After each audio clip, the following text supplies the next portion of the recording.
When wisdom has built her house, she has hewn out her 7 pillars. She has prepared her food.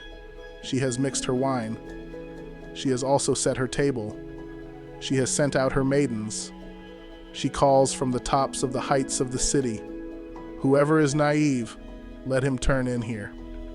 To him who lacks understanding, she says, come, eat of my food, and drink of the wine I have mixed. Forsake your folly and live, and proceed in the way of understanding. He who corrects a scoffer gets dishonor for himself, and he who reproves a wicked man gets insults for himself. Do not reprove a scoffer, or he will hate you.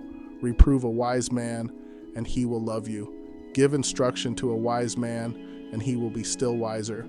Teach a righteous man, and he will increase his learning. The fear of the Lord is the beginning of wisdom, and the knowledge of the Holy One is understanding. 11. For by me your days will be multiplied, and years of life will be added to you. If you are wise for yourself, and if you scoff, you alone will bear it. The woman of folly is boisterous.